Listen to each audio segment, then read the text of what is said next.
কুষ্টিয়া পানি উন্নয়ন বোর্ডের কার্যালয়ে বাংলাদেশ পানি উন্নয়ন বোর্ড জাতীয়তাবাদী শ্রমিক কর্মচারী ইউনিয়নের কর্মী সমাবেশকে লক্ষ্য করে গুলিবর্ষণের ঘটনা ঘটিয়েছে দুর্বৃত্তরা।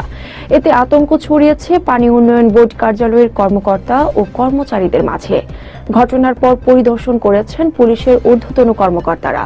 তবে কারা এবং কেন এই ঘটনা ঘটিয়েছে তা জানা যায়নি, কারণ উদ্ঘাটনের কাজ করছে পুলিশের একাধিক টিম। পুলিশ ও পানি উন্নয়ন বোর্ড সূত্র জানায়, রোববার দুপুর 1:30টার দিকে কুষ্টিয়া পানি উন্নয়ন বোর্ড কার্যালয়ের সামনে সীমানা প্রাচীর সংলগ্ন এলাকায় হঠাৎ করেই 2 রাউন্ড গুলির বিস্ফোরণ ঘটে। এতে আতঙ্কিত হয়ে পড়েন কার্যালয়ের সকল কর্মকর্তা কর্মচারীরা। পাশেই বাংলাদেশ পানি উন্নয়ন বোর্ড জাতীয়তাবাদী শ্রমিক কর্মচারী ইউনিয়নের কেন্দ্রীয় সমাবেশ চলছিল, তাদের মধ্যেও আতঙ্ক ছড়ায়। ঘটনা ঘটছে 1:30টার দিকে। আমি এখানে ডিউটি অবস্থায় ছিলাম। হঠাৎ পিছন দিকে আর কি দুটো আওয়াজ হয় পরপর, ঠিক আছে। আওয়াজ একটা আতঙ্ক ছড়াই যায়। পরে আমি ওখানে যাই, যাওয়ার পরে কাউরে পাই নাই।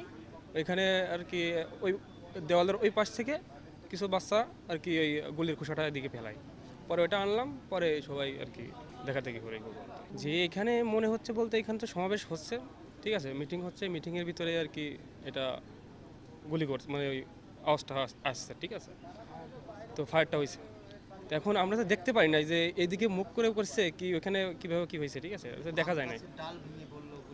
এটা তো কোথায় ভাঙে পড়ছে এটা আমি বলতে পারলাম না। আমাদের এখানে আসলে সিবিএর পক্ষ থেকে একটা সমাবেশ চলমান অবস্থায় একটা অনাকাঙ্ক্ষিত ঘটনা ঘটে। আমরা তখন নামাজরত অবস্থায় ছিলাম। তখন হঠাৎ করে শুনতে পাই যে 2টা গুলির শব্দ হয়।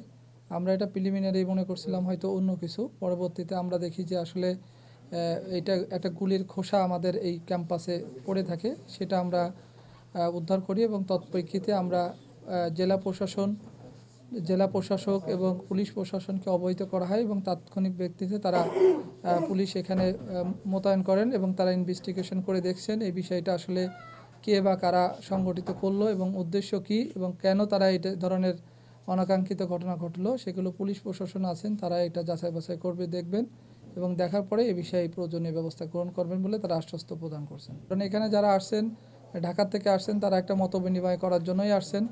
মূলত ইতিপূর্বে যারা ছিলেন এবং বর্তমান যারা কাজ বাস্তবায়ন করতেছে, আসলে তাদের সাথে একটা মত বিনিময় করা, সুন্দরভাবে অফিসকে পরিচালনা করা এবং যারা আমাদের যে পানি উন্নয়ন বোর্ড আছে সেটা উন্নয়নমূলক কাজে তারা স্বতঃস্ফূর্তে অংশগ্রহণ করা এবং দেশের কাজের জন্য তারা মনোনিবেশ করে 5 তারিখের পরে যেন আর কোনো অনাকাঙ্ক্ষিত ঘটনা না ঘটে, এই জন্য তারা আসলে আসছে মত বিনিময় করার জন্য।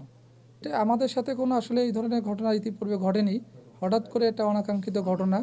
এখন কি কারণে ঘটছে এটা আসলে তদন্ত না করে আসলে এটা ব্যাপারে সিদ্ধান্ত নেওয়া যাবে না।